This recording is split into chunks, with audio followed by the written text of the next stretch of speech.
line sucker, so it doesn't make a pop. Really? Yeah. Really?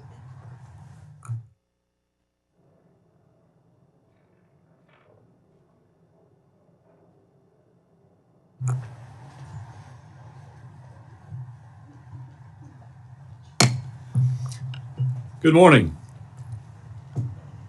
The subcommittee will come to order. Today, we welcome testimony from the Honorable Sean Duffy, Secretary of the Department of Transportation on the fiscal 26 budget. Thank you, Secretary Duffy, for appearing before us today. It's always good to see you. For those who don't know, Sean and I were classmates together back in 2010, and I'd like to think that we'd surprise ourselves in knowing we'd be in these seats some 15 years later. But here we are. The Department of Transportation is requesting $26.7 billion in discretionary budget authority for fiscal 26. This request includes a $1.2 billion increase for air traffic modernization and operations, $596 million to ramp up our port and shipyard infrastructure, a $400 million boost for freight rail safety, and $770 million for multimodal freight expansion. While the skinny budget request demonstrates your commitment to making some critical investments to modernize our transportation systems, there's still much about this request that remains unknown as we await the full fiscal 26 budget. We do not know your total of $1.4 billion in cuts at DOT to afford these programmatic increases at the $26.7 billion top line level. We're also lacking detail in what the proposed $4.1 billion reduction to the IIJA FY26 advance appropriations. We'd like to get more from you on that today. I'd be remiss not to mention that the skinny budget reveals a top line for the Department of Housing and Urban Development that will be challenging for this subcommittee, to say the least. Given the jurisdiction of the subcommittee, we cannot look at the DOT budget request in a vacuum. We'll have to make some tough choices when reviewing the proposed investments of the Department of Transportation while maintaining necessary support for housing our nation's most vulnerable. I'd also like to make sure we address a bit of an elephant in the room. The administration has undertaken efforts to seriously overhaul the federal bureaucracy while also taking a hard look at where our taxpayer dollars are being spent. It's a valiant effort that our House majority supports. I want to make something clear. Efforts to restructure the Department of Transportation without congressional approval, to not execute programs appropriated by this committee, or to not give proper congressional notification when awarding or amending grants concerns me. Article 1 of the Constitution is clear. It gives Congress, through this committee, the power of the purse. I know that you, as a former member of this body, understand this.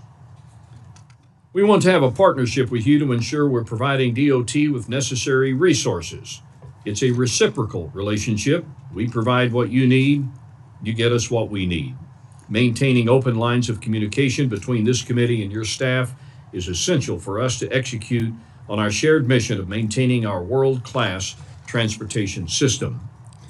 Safety will remain a top priority for this subcommittee as we prepare the 26 bill. I know you share this goal, as your second night on the job was the horrific DCA collision. You've taken swift action to ensure the safety of our airspace, and I know the NTSB appreciates your partnership as they continue their investigation into that accident and many others. Additionally, our nation's air traffic control system is showing signs of age. The telecommunications issues that have been plaguing Newark and routinely interrupting operations over the past month are unacceptable, and the fact that they were allowed to get to this point over the past several years is beyond frustrating. Mr. Secretary, I look forward to working with you to prioritize our nation's vital infrastructure and transportation needs in Arkansas's 3rd District and across the country, while safeguarding hard-earned taxpayer dollars. I know our work on this subcommittee affects the safety, economic opportunity, and quality of life of every American, a duty I take seriously. The jurisdiction of this committee is one of the most unique of the Appropriations Committee, as its impacts are seen in every single congressional district around the country. As such, we have a spirit of bipartisanship here that I look forward to continuing as we begin the FY26 process.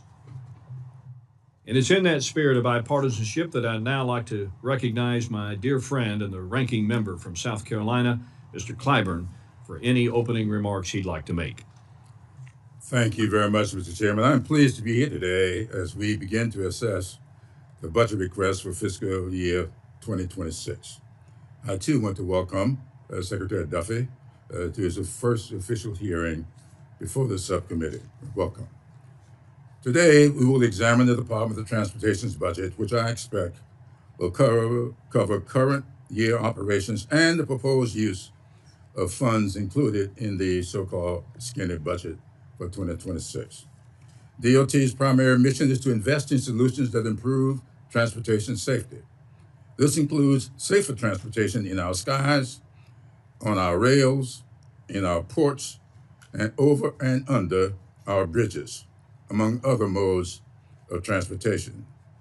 It is hard to ignore the disturbing incursions and devastating crashes that have disrupted the lives and livelihoods of too many at our airports just this year, following the tragic Francis Scott Key bridge collapse in Baltimore last year. The bipartisan infrastructure law makes a significant 5-year investment in our nation's transportation systems, whether it's helping to build new runways, repair deficient bridges, or improve our ports. These historic investments are intended to enhance safety, employ American businesses, put more people to work, and create new public-private partnerships. This law, combined with targeted investments through the annual THUD bill, was supposed to serve as a catalyst for our economy and quality of life. However, I'm deeply concerned that this administration's deliberate withholding of more than $40 billion provided by laws approved by this subcommittee and reductions to DOT's workforce halt any meaningful progress in transportation safety. Instead, we see thousands of qualified federal workers and contractors, including air traffic controllers, made up of women, people of color, and veterans, pushed out of highly skilled jobs. While I strongly support the need for robust investments in aviation safety, we have yet to see the full potential of existing resources being used to address our most immediate threats to brought forward by aging technology and staffing shortfalls at the FAA.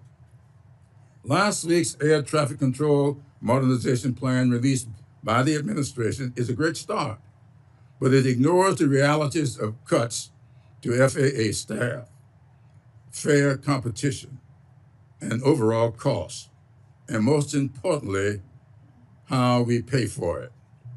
Americans are afraid of flying, controllers are walking off their jobs, and aviation businesses are hurting.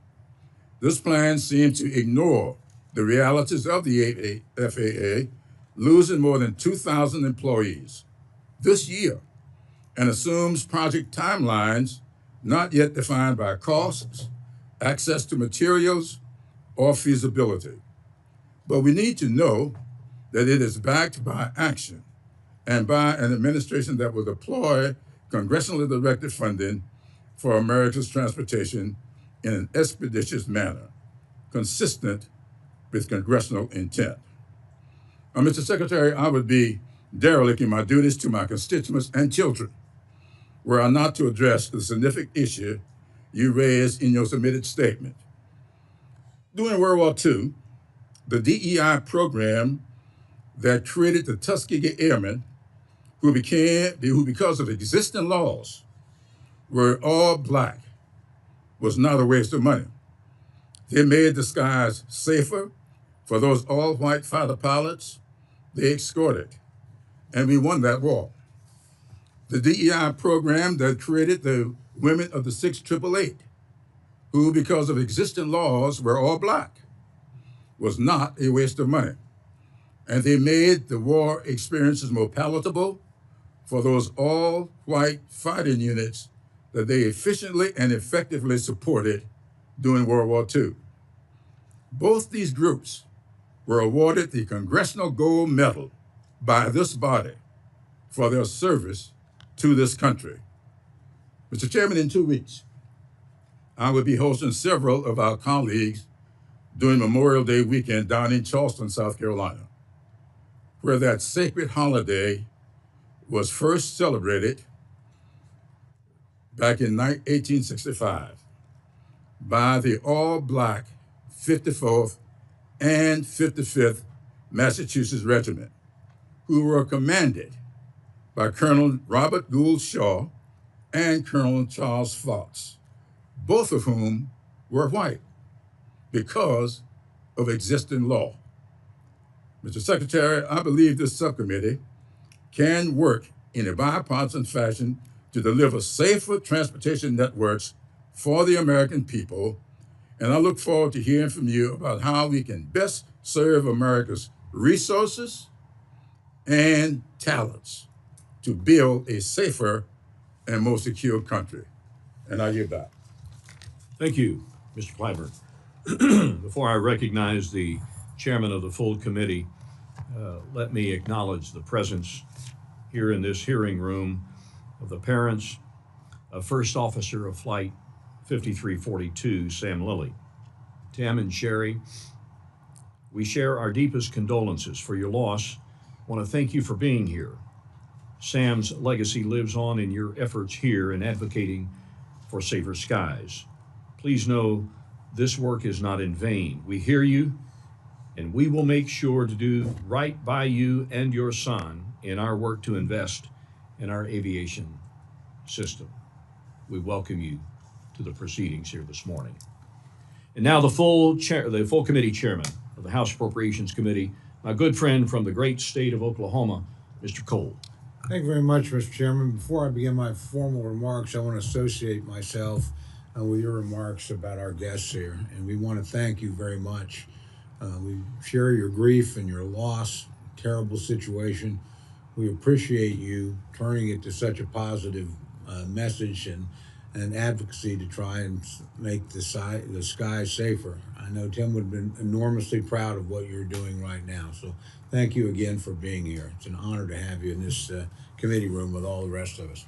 And again, before my formal remarks, I got to tell you, Mr. Secretary, and I say that with great pleasure, it is wonderful to have you there. It's wonderful to see the energy you're approaching your job with, the commitment. I'm very proud of you as a former colleague and look forward to working with you in the months and years ahead. Thank you, Chairman Warmack, and thank you, Ranking Member Clyburn. Again, I want to welcome the Secretary. It's very good to have him back, even if it's on the other side of the Chamber's dais. And thank you for appearing before us today. We're focused here today on ensuring that the FAA and our other safety agencies have the resources necessary to prevent future tragedies. It's one of the most significant duties we have, and we do not take it lightly on either side of the aisle. As we advance the fiscal year to 2026 process, effective investments in our nation's transportation systems are a priority. Secretary Duffy's team at DOT has already made great efforts to ensure we are directing taxpayer dollars to infrastructure and safety improvements that are worthwhile, taking a fine-tooth comb to thousands of funding decisions made by the previous administration. This subcommittee will further these efforts as we look at the FY26 bill, making sure we support programs that improve infrastructure while taking a hard look at those programs that are wasteful and duplicative. But make no mistake, the fiscal discipline will not come at the price of safety, and we will continue to ensure safety is an utmost priority in the FY26 THUD bill. In my opinion, there's no greater example of carrying out that mission than at the Mike Monroney Aeronautical Center. In our final FY25 appropriations, we provided funding to train an additional 2,000 air traffic controllers. I want to work with you, Mr. Secretary, to ensure that we sustain this training surge in Oklahoma City. We have the land, the facilities, and the world-class staff at the Monroney Center to ensure that controllers receive in-person, focused, state-of-the-art training. I also believe the center provides terrific value to the taxpayer. We'll continue to support the FAA's modernization efforts and oppose any attempt to decentralize or weaken controller training. I'll also reiterate my steadfast commitment to ensure that the 2026 THUD bill prioritizes investments in tribal and rural areas. Nearly 70% of America's road miles are in rural areas, and about 145,000 miles of roads pass through tribal lands. These communities face notable challenges and have different needs from urban areas. As we begin the appropriations process, I'm resolute in my commitment to working with my colleagues on both sides of the aisle to fund the critical safety missions and transportation infrastructure needs of the country. Thank you, Chairman Wormack, and with that, I yield back.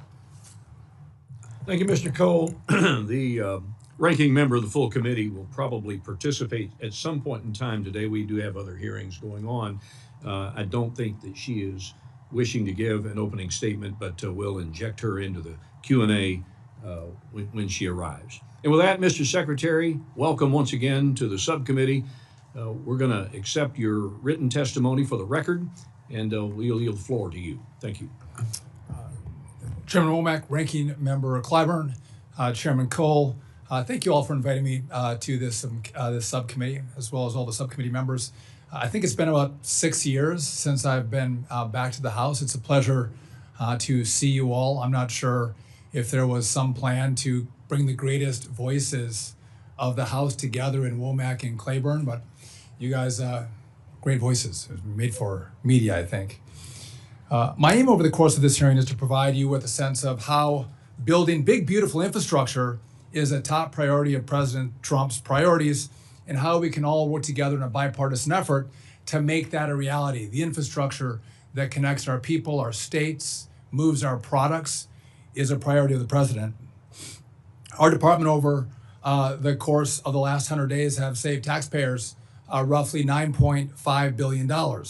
Those savings include monies pulled from projects tied to social justice, to climate requirements, also boondoggle projects, as well as bringing efficiencies to the department. Now, many of you have asked me about grants and grant agreements and grant announcements. So just to be clear on this point, we have inherited an unprecedented backlog of 3,200 awards for grants that were announced by the last administration. However, those 3,200 were left to me to do the grant agreements on. So the announcement is fun, but the work is really the grant agreement. So there's 3,200 that have been passed off to me. Those are the ones that all of you love to call me on. And by the way, we're working through that backlog. Many of these projects of the 3,200 date back to 2022.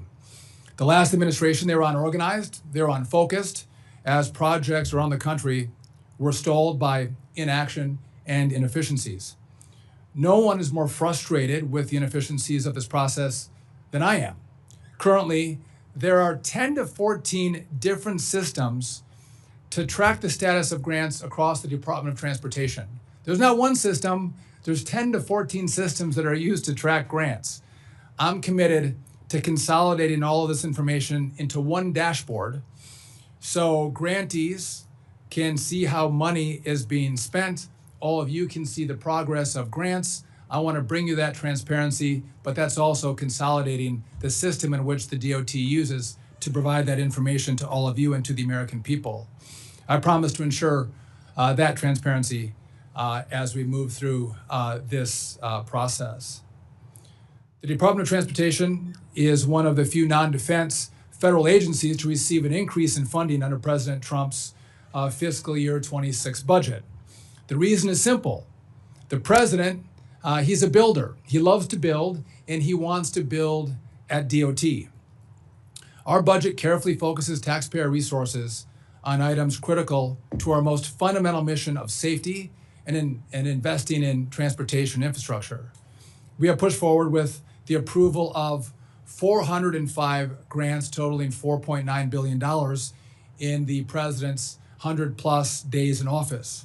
The president's budget of $26.7 billion in new discretionary funding for 2026 is a $1.5 billion increase over 2025, or it's 5.8% as an increase, which I'm proud to see that we have. We do not want to take additional funds from hardworking taxpayers for granted in this era of government where it's become too big, too inefficient, and too wasteful. We have carefully planned for these dollars to fund urgent projects that, once built, will serve future generations for decades, and I think build and make this country stronger. And so I'm sure you're going to ask me questions, as Mr. Clyburn indicated, what's going on with staffing cuts. We are going to try to make the Department of Transportation more efficient, do more with less. I'm happy to talk about that. Also, want to discuss Newark. We are working through the telecom infrastructure upgrade to take care of the delays. As we speak right now, the FAA has brought in together all of the airlines who serve Newark to have a conversation about how there can be a delayed reduction. So if you book your flight, that flight's going to fly. You don't have people at the airport for 2, 4, 6 hours, then a flight canceled. So we're working through that now. Hopefully in the next week or two, we'll have additional really good news about the telecom progress that we've made. And happy to talk about the air traffic control system that we announced last week. And finally, I know my time is over, but I do want to say thank you to Tim and Sherry for coming. I've appreciated their support. I've gotten to know them since January 29th and the loss of their son Sam, and they have been a force for good, and I'm grateful for their partnership. I'm grateful they're coming here today, and I think this is a moment where we're trying to pay what happened in late January. We're trying to pay it forward to make sure we don't have another set of families of 67 people that have to fight to make sure they have a system that's going to work. So thank you for being here, and to the committee, thank you for having me, and I'm happy to take the committee's questions. Thank you, Mr. Secretary. We're going to begin the Q&A portion. Members will have 5 minutes, and it won't surprise anybody in this room to know that I'm kind of lenient on that. As long as you don't use 4.5 of your minutes to lecture or editorialize, and only live 30 seconds for an answer to a question. But we're going to be very tolerant of the people here, because at the end of the day, we all share the same goal, and that is to ensure that we're doing the very best we can by the people who utilize the transportation modes in this great country. You'll be recognized in the order of seniority based on who was seated at the beginning of the hearing, as is typical, going back and forth between parties. One other note, at around 10:30, because there is another subcommittee hearing going on today, our colleague David Joyce is chairing the Financial Services and General Government Subcommittee. He will come in, and I will seek a unanimous consent request to allow him to get to his 5 minutes of questions so that he can return back to his subcommittee. So at this time, I'm going to recognize myself. Secretary Duffy, one of the president's first actions was to undo burdensome regulations relating to climate and equity brought by the prior administration. You followed suit. You've discussed this in your opening statement today, revoking Biden-era policies and requirements pertaining to social and environmental justice. You also tasked the modal administrations to review grant applications and awards to ensure funds are implemented in accordance with statute and not extraneous Biden-era policies unrelated to transportation. You mentioned 3,200 grant awards. So far, according to our records, you've cleared just over 480 of those, about 15%. Can you give us a status update and help us understand the steps you're taking to review and how the grantee is notified as we move through this process? Yeah, I appreciate the question, Mr. Chairman. We are all hands on deck right now, working through these grant agreements. And again, I think you're going to see progress ramp up. But if we look over the past 4 years, there's a few months where the last administration was able to get more grant agreements out the door than we have. But by and large, we are moving at a near record pace. And we're going to continue to move at that pace. I know how important these projects are to all of your states and your districts, and especially as we come into the spring building season, or we're in the spring building season, how important it is to get those agreements signed. What are your limitations? Well, it takes time, right? It takes time to go through and think through these grant agreements. I will say there's a level of bureaucracy, not just at DOT, but I think throughout government. We need to streamline that bureaucracy. Again, we have to do it right, but we're looking for efficiencies. How can we do it faster? We're looking at using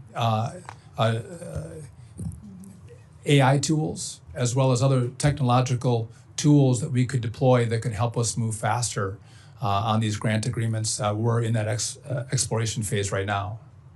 I want to talk a bit about staffing for a moment. Long-standing language in our bill that requires notification prior to any program elimination or major reorganization. Over the past few months, we've seen a series of efforts by the administration to reduce the size of the federal workforce. And I think a lot of us up here would agree that the federal bureaucracy has become bloated. But I think we need to be a little bit more precise in downsizing a department with a mission as critical as DOT's. The dismissal of probationary employees has brought a reduction to the workforce of 3,000. When you add 2 rounds of buyouts, DOT will see a 12% reduction in staffing since January of 20. I also understand that OMB requested a reduction in force plan to be submitted by mid-March. So the question is pretty simple. How many departures can you handle without eroding the ability to carry out a safe and effective mission? So first off, you mentioned the reprogramming, and I know there's requirements to report to Congress if there is going to be reprogramming. We are working through some ideas right now on how we can streamline the department. When we've completed those ideas, we will no doubt share them with you for your consideration. Listen, we can do more with less, Mr. Chairman. And if we do more with less, that means that we'll have additional money, I think, through this committee to put back into the infrastructure that so many of us dearly want in our communities.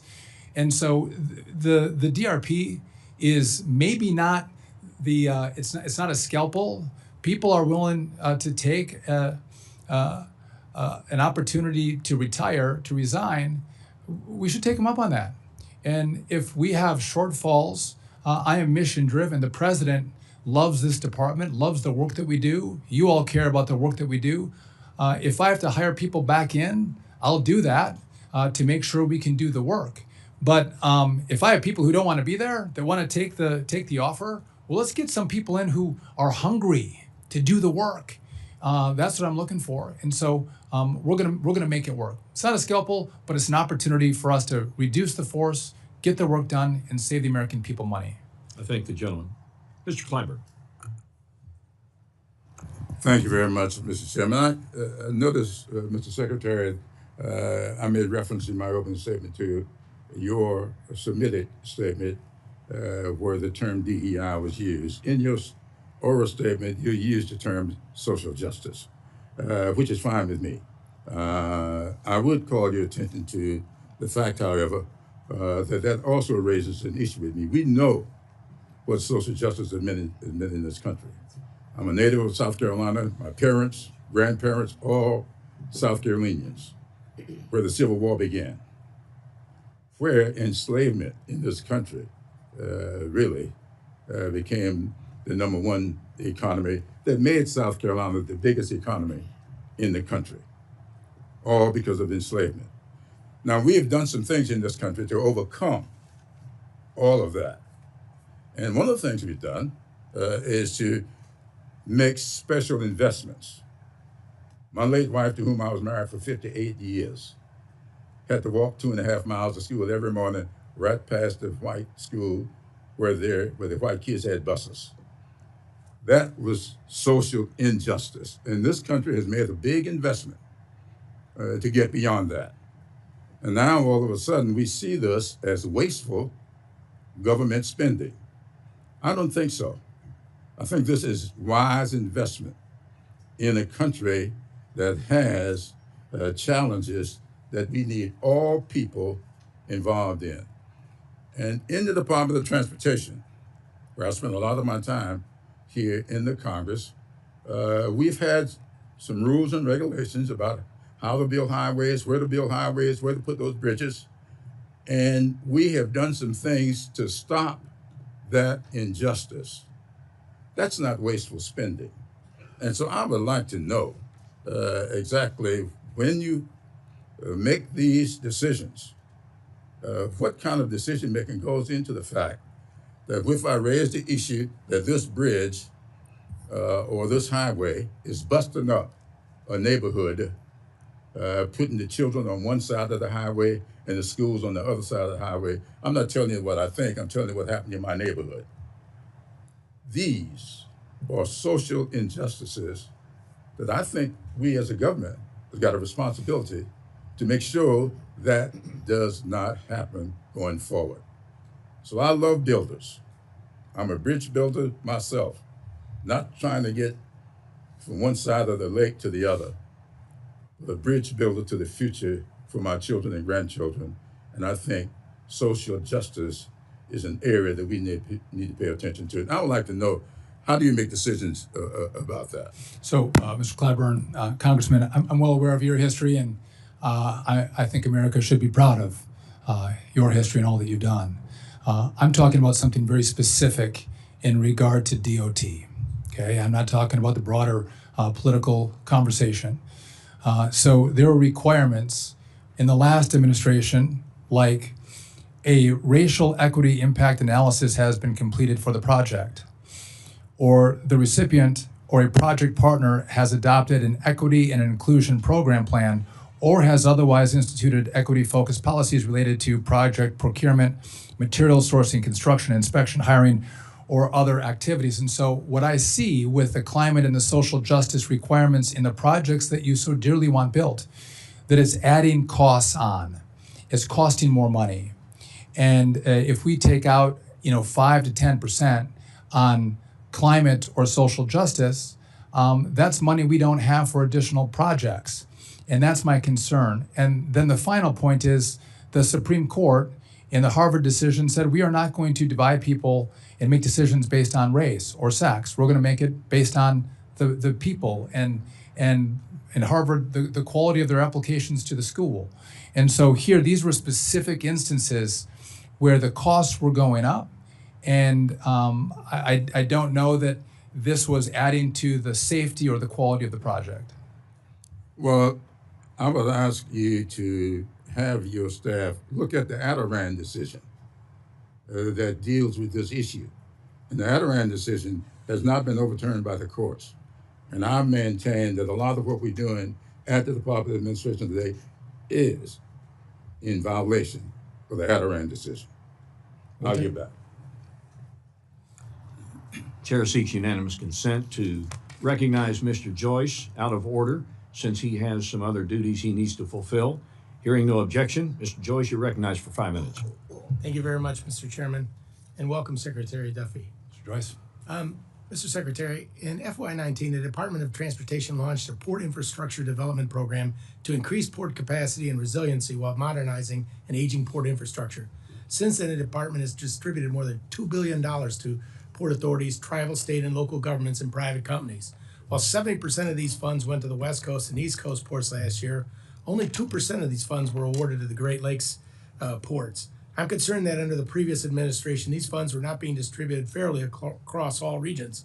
In your testimony, you mentioned your budget request provides the Maritime Administration with $596 million more than FY25 enacted less. How will your request help ensure ports in all regions of the country have access to needed funding so that they are able to operate at full capacity? So I thought you might ask me that question. So I asked MARAD, is there a disparity in the money that goes to the Great Lakes? And they're telling me no, but I'm going to investigate that a little bit further. As you know, I'm from northern Wisconsin, and we care about Lake Michigan and Lake Superior, and equal access to resources is important. It's a driving force in the economy in our region. So I understand that. I'll continue to have this discussion with MARAD, and would look forward to getting back to you and getting you the information that I find. Thank you. I've been open about going for all the Great Lakes. I haven't just pushed Lake Erie. But can you describe any plans your department has to ensure and improve that regional distribution of federal assistance under the Port Infrastructure Grant, or is that something that you need to? Well, we're working through our plans right now, and would be happy to partner with you as we review that and look at it. Many aviation stakeholders are still concerned about the challenges the FAA faces in reviewing medical certificate applications, as well as the steps it's proposing to streamline that process. According to stakeholders, two of the main issues causing delays in the FAA medical certification process are first, the outdated paper-based system used to submit and process medical records, and second, the limited availability of specialist review panels, which only meet every couple of months and can only review a small number of cases at a time. These challenges create long wait times before a physician can even begin reviewing a case, leaving both the pilots and the aviation medical examiners stuck in a stressful and often frustrating holding pattern. Secretary, do you describe any actions your department's taken or plans to take to streamline this process, reduce costs to taxpayers, and ensure pilots can safely return to the air in a timely manner? So this is an issue that I too have heard a lot about. A lot of pilots have reached out. It is too slow, it's too laborious, complicated. And so I've had conversations with the FAA on how we can improve this process. And I'd be happy to, again, circle back with you and talk about how we're going to navigate making this process more responsive and quicker. And I understand and fully appreciate the fact that you've inherited a lot of problems in a small period of time. And I've seen you work, that you'll be able to work through this process. I'll throw out one last thing, is I had an opportunity under former Chairman Schuster and Secretary Chow to go to Canada to see the system that they have in place up there for the aviation control. And I know that there's some issues with it, but there's better systems that exist than what we have in place. And then been in the towers to watch the people have to transfer paper. I can't believe that in this day and age, this is an American system, but I know under your leadership, we'll get that problem fixed. Thank you, sir. I yield back. Thank you, Mr. Joyce. I'm going to recognize now the full committee chairman, Mr. Cole, and Ms. Torres will be on deck. Mr. Cole. Thank you very much, Mr. Chairman. First, to my friend from Arkansas and certainly the Secretary, I had the privilege many years ago, or a number of years ago, actually chairing this subcommittee. And I had a pretty simple philosophy on anything that was safety related that an administration proposed. And it was that we would match or exceed anything that related directly to safety. I didn't want that issue to ever become a partisan, if you had funded or not funded kind of discussion. And again, we'll wait and see what we have to work with, but we certainly hope we can work with you on that. I don't think there's any partisan division about making sure the railroads are safe, the airways are safe, the roads are safe, and you're probably in a better position to tell us what you need to do that than we are to tell you what needs to happen. So we'll try and fulfill that same commitment to you. Our air traffic control system, as you know, is facing a lot of strain, particularly at our busiest towers. And I want to thank you for your visit to the Mike Monroney Aeronautical Center in February and your decision to announce a hiring surge immediately afterward was a clear signal of your leadership and commitment to addressing the shortage of controllers that we've seen grow over many years. The FY26 skinny budget reflects the department's commitment to accelerate air traffic controller hiring, requesting increases in FAA operations for a hiring surge in the Air Traffic Control Academy. So we appreciate that, and we're going to try and work and meet your requests there. As you know, the FAA Academy itself is actually a world-class facility. It's trained generations of controllers to the highest standards, and in my view, the complexity and precision required for this safety-critical workforce demands a centralized, hands-on training environment, and not a patchwork of remote or decentralized approaches. So, again, we appreciate your efforts. I was very pleased last week, just to update you, to have the opportunity to deal with the acting administrator, and I hope I don't butcher his name, but Richelieu, about bringing additional teaching resources to the Academy. Can you update us on the progress FAA has made toward addressing the air traffic controller shortfall, and how many candidates did we actually hire last year? Yeah, I appreciate the question, and I appreciate the engagement from the Oklahoma delegation. You guys have been wonderful to work with and have given the support to the Academy that's necessary. So what you think would be a very simple set of solutions to get more butts in seats at the Academy is far more complicated than that, and we've been working through streamlining testing, getting the best test scores through the process and in the Academy. What we've done is we have air traffic controllers who are teaching the classes in the academy, but not all of the classes are specifically air traffic control specific. So we're going to bring in professors to teach the non-specific air traffic control classes. That'll free up air traffic controllers to teach additional classes, which means we get more instructors in the academy, which means we can get more kids, young people, through the academy. So there was a target of 2,000 for this fiscal year of controllers to get out of the academy or to get into the academy.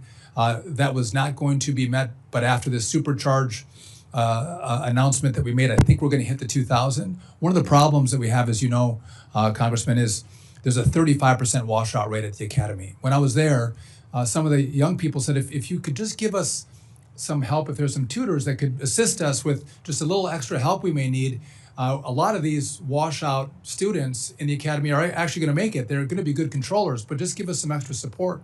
So we've now stood that up as well.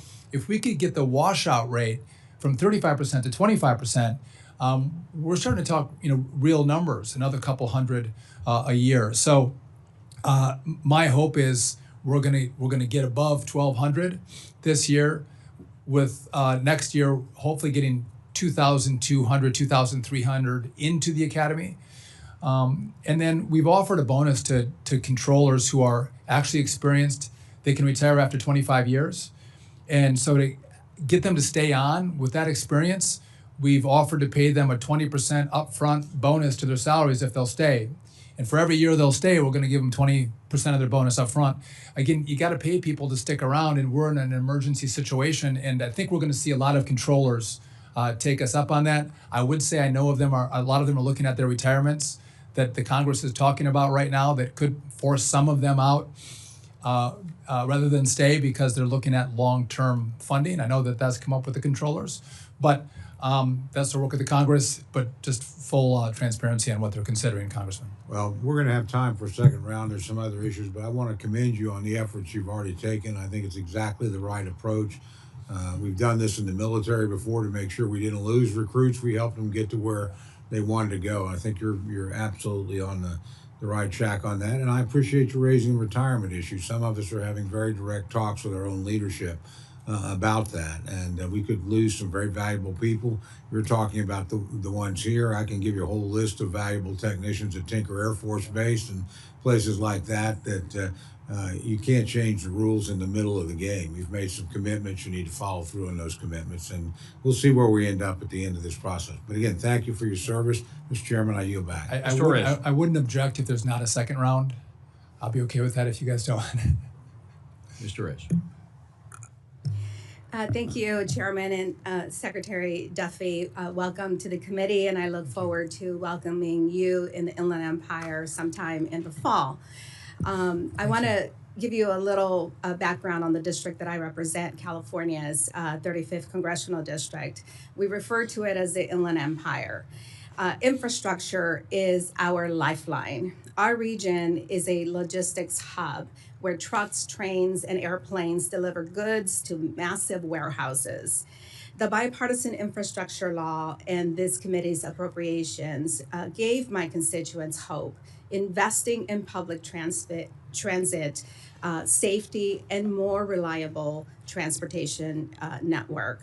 But I'm very concerned that the ability of my cities to build these projects is being undermined by the layoffs, the workforce layoffs. The cuts have made it almost impossible to get funds out the door, and only 12% of federal grants are just being distributed. Delays combined with lumber and steel tariffs have threatened vital programs, and it's resulted in one major rail public transportation program to be completely canceled, no longer affordable. I also represent the Ontario Airport, and I'm concerned about the recent actions taken that undermine our air travel safety. Bipartisan efforts in Congress, as you have recognized, increased funding for air traffic controllers. But the administration undermined that by offering deferred resignations to controllers. And at least 400 of them responsible for maintaining air traffic control systems were fired, resulting in delays to much needed upgrades. I agree, and I'm so happy to hear what you just told the chairman of the full committee. And I want to make sure that you are successful in hiring those 2,000 people, in addressing the attrition rates, and addressing the training needs of this workforce. I'd like to ask for unanimous consent to enter into the record an email that I received from United Airlines this week about air traffic safety. This is an email that was sent to me as a passenger on a future flight that will be flying through Newark Airport. Without objection, so ordered. Secretary Duffy, planes are falling from the sky, some crashing into each other. Air traffic controller systems are unexpectedly shutting down and resetting themselves. Traffic controllers are too nervous to continue in many cases. Praying for a safe landing isn't enough. I'm glad that you recognize that.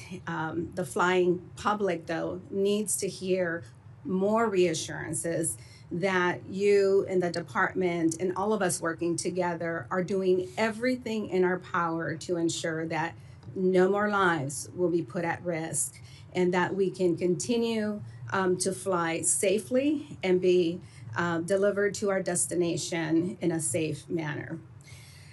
I also want to address the planned closure of the pipeline and Hazardous Materials Safety Administration regional office in Ontario. It's a big mouth name for an office that does such critical work. This office plays a critical role in overseeing the safe movement of hazardous materials like dangerous gases and corrosive materials, directly impacting the safety of my constituents and the entire region. The Alameda Corridor splits my district in two. Hazardous materials travel through the heart of my cities every single day, and this office is supposed to stop problems before they happen. I sent a letter to raise concerns about this closure, and frankly, the May 8th response I received reads like it was written by someone who doesn't give a shit about the consequences of closing this office. It provided zero assurance that this office would be restored and blamed the lease termination on another agency within this administration. We can't be blaming each other. We have to take accountability for what has happened, and we have to reverse course. It is clear that the safety of my constituents and the region at large is being completely ignored by bureaucrats looking to justify savings on a website. Just last year, inspectors from our region identified 15 probable violations, and it only takes one safety violation to result in a catastrophic incident like the one in East Palestine, Ohio. Secretary Duffy, how can DOT justify this closure? And I know that my time is almost running out, but how can we justify this closure, and can I count on you to review the process of this other agency of closing this office? I'll give him a few seconds to respond. Thank you. Thank you. Mr. Chairman, there's a lot of falsehoods that were just lodged. If you'd give me a moment to respond to the 5 minutes of misinformation, I would be happy to do that.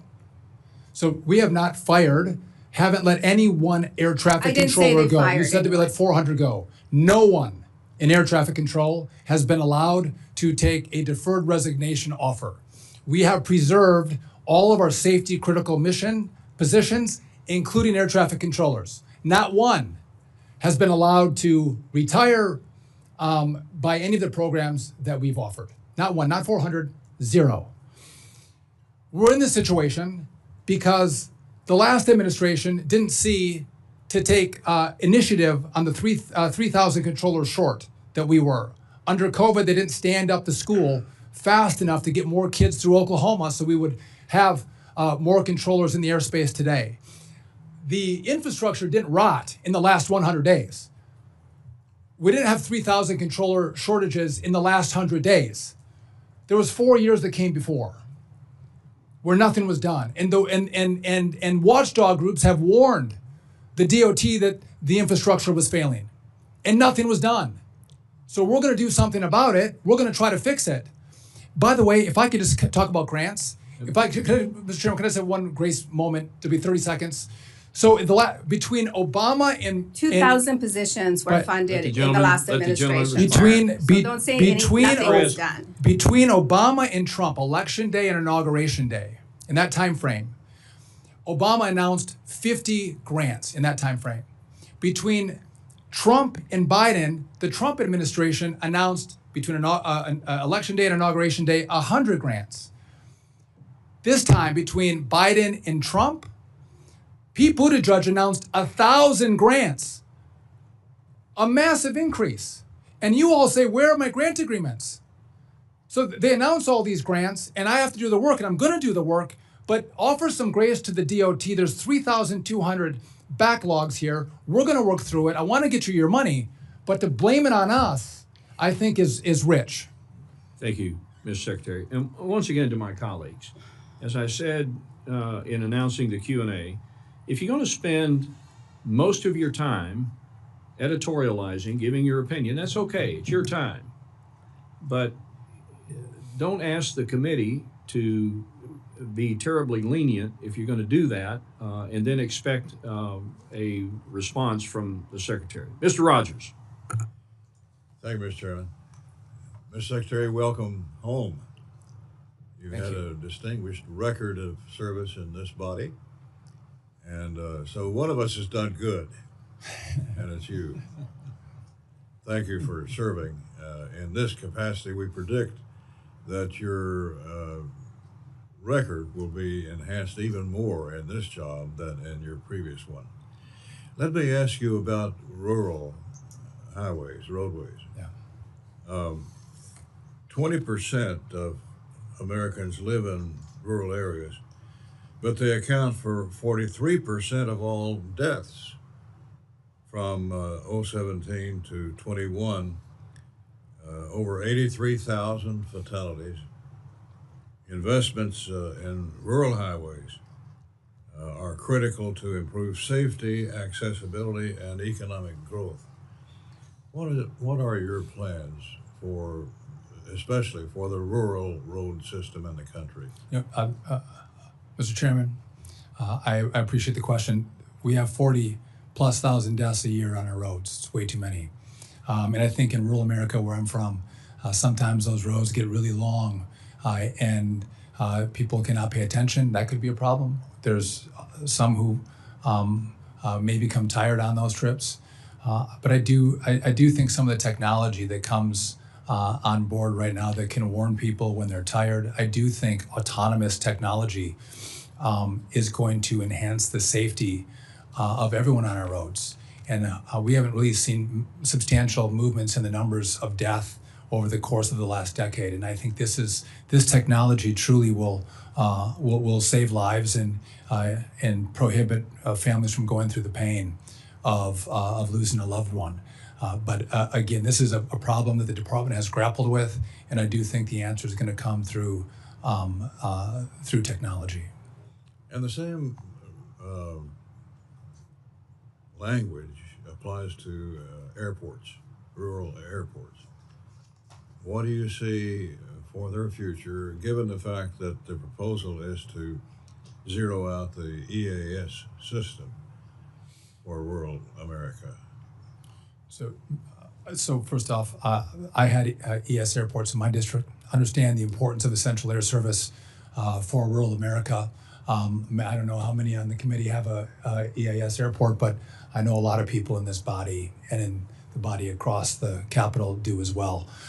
So we're gonna work through a plan to try to make this efficient and provide the service to communities that depend on it.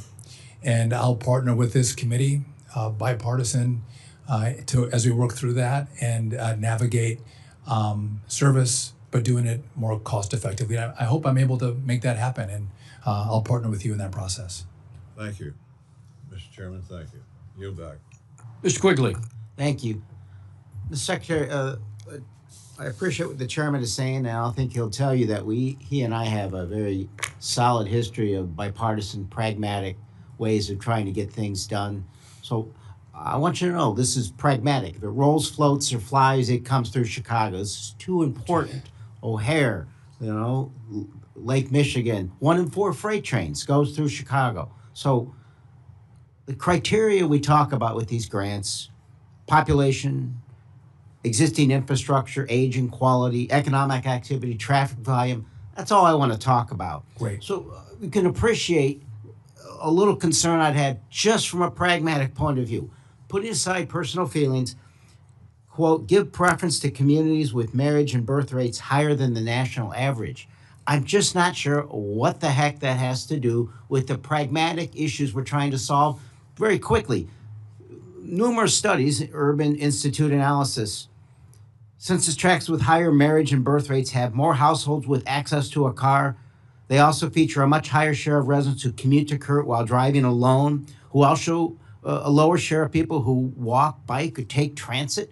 We're actually, if you follow that, going to add to congestion issues and traffic volume and therefore pollution. It's sort of contra to the pragmatic aspects that we're trying to get done here. So a lot of transportation activity in Chicago. I think you now have a Pope from Chicago too, that you guys don't stop. But he's a Sox fan, so I Right. digress. I hope he's not a Bears fan. That's all I can say. So, no, but I do think this is one factor to look at. And the reason I'm looking at... I mean, Mr. Scalise's 50th Louisiana, I suspect he might be concerned about this too, so it's bipartisan. So listen, by the way, I think infrastructure is bipartisan. This is probably one of the most bipartisan jobs you could get in the government because... Just tell me why marriage matters. Because I think if you look at marriage and birth rates, that's going to lead to future needs. Where you have families developing and where you have kids being born is where you're going to have population. And then when you have population, that's going to mean you're going to need infrastructure needs. But it's not the end all be all. I'm not making decisions at the DOT based only on marriage and birth rates. I said that's a factor that we should consider for future growth. Back to the studies that show it does just the opposite, that those census tracts tend to be wealthier, frankly, more white, and less need of public transportation. So you're actually working against the need. They're more likely to drive in a car by themselves. Who's I'm sorry, I'm sorry, can I re-explain that to me? I'll give you the studies and the footnotes, but we'll start with the Urban Institute analysis. But so the more kids you have in an area, the less transportation needs you'll have? Is that the study? No, the census tracts that have the numbers that you're talking about are wealthier. They're more likely to drive where they're going with a single person in the car. A whole bunch of factors that add to greater congestion. They are wealthier, so there are communities that need public transportation less. These are all statistical. I'm just saying. Putting aside the personalities, it's a factor that moves us in the opposite direction. I'd love to. I'll look at the study and I'd love to talk to you about it. But from just what I've seen with the data, it's not white families that are having more kids. It's other families that look like mine that are having a lot of kids. Population and population trends is a criteria that makes sense. It's what we're already used. But you're talking about something that works in the opposite direction, and it doesn't help the situation. Well, again, where we have children, we have families, we have population growth, and we'll need infrastructure. I think that's pretty simple. The notion is that you want to help families with kids. Generally, you want to help families. You want to help families with kids. Well, I think families are great, and I think kids are great. But I also think that you want to support families with children. Well, no, I want to support infrastructure needs of the future, and where we have families and kids is where we're going to need infrastructure. Where I think we're going to see growth.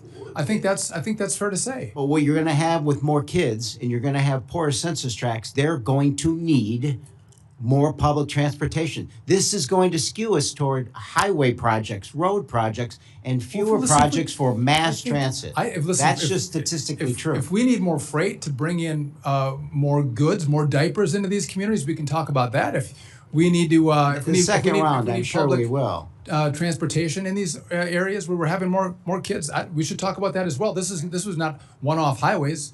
we'll look at the whole department and all the modes and how we can serve the future of I just population want you to growth. appreciate this is the pragmatic personal feelings aside. We'll do that in the second round. I appreciate that. Thank you. Thank you. Yeah, we'll take up the diaper dandies in round 2, okay? Mr. Quigley? Ms. Bice? Thank you, Mr. Chairman, and thank you, Mr. Secretary, for being with us. And I want to take a moment to reiterate Chairman Womack and Chairman Cole's condolences to the Lilly family. Thank you for being here and working with us to ensure that we continue to have the safest skies in the world. I, as Chairman Cole, also represent portions of the Oklahoma City area, and I'm proud to represent thousands of FAA employees in my district who work at the Mike Monroney Aeronautical Center. I want to thank you for your recent visit in February, and I'm glad you're able to see the critical facility and the great work that's being done there. I want to share with you a quick story because I think it is an example of how broken things have been. After I was elected, I tried to get in to see FAA, Mike Monroney Aeronautical Center, for quite some time, and the former Secretary of Transportation made it very difficult for the staff to allow me in. I finally got in October of 22. And keep in mind, the White House was open in August of 22 for visits again. But it was when I arrived to the facility, I was required to answer COVID protocol questions.